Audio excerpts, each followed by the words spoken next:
Hey guys, it's Alan from Grommet's Leathercraft. We're going to be showing you how we do our Style 2 sword straps today. Um, these are the more simple version of the two that we offer. These are also probably the more common version. You see these on a lot of historical scabbard replicas and in paintings and woodcuts and such. So these guys are pretty simple. It's just one long strap.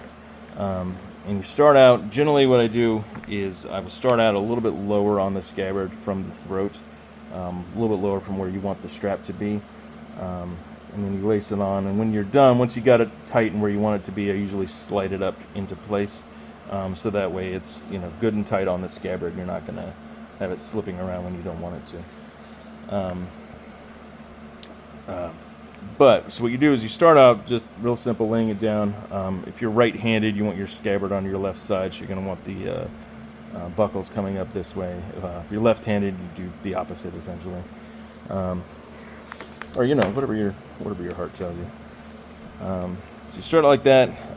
Doesn't really matter if you come from the right or left side, but loop over the strap like that. Usually give myself inch and a half of space for the buckle to come up, but it's kind of up to you. You're gonna have extra strap to work with, so you can kind of work with however much extra you want to hang up over the top. When you come back down over that way, loop it back up again, and kind of tighten as you go, but you're gonna tighten everything up at the end, so you don't need to make sure that everything is extra tight at first, and then you're going to loop back around the other side of the strap, and then back down again, and then back up again, and then once you're back up, you're going to loop back through the center strap to the original strap you did. If you have some needle nose pliers or something to help you kind of grab things and pull them through, it usually helps. So you're going to loop this up through here like that. And then back down at the other side, just like so. Back side is going to look like this. This is usually when I go through and tighten everything up.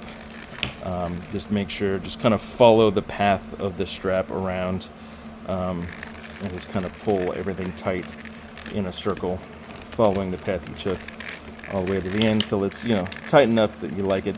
You don't think it's going to slide around and go loose on you in a way you don't want it to.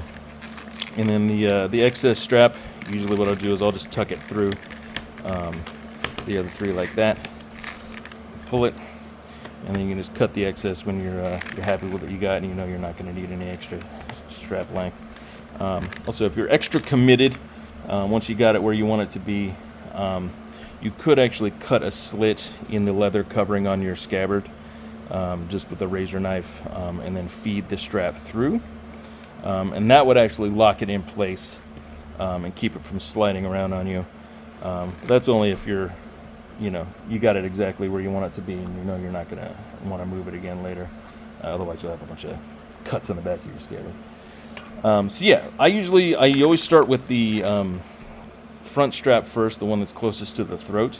Then I'll put the sword in and then check the balance, see how it works. See if maybe I want to move this one up or down a little bit, but that's also going to let you know where you want your second strap to go, because you're going to want the sword in there and kind of hang it from the front buckle, and just kind of lift on the scabbard down the length and figure out where a good spot for the second suspension is going to go based on the balance of where your sword is, just to make sure you don't want to put both straps on and all of a sudden it's just kind of weirdly hanging down and the second strap's not really doing anything. You want it to balance properly.